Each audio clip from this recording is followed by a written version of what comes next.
करू नका संजय संजय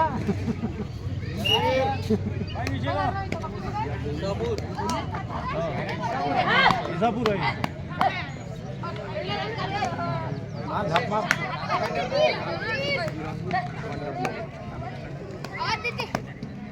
यानंतरचा 35 किलोचा होणारा सामना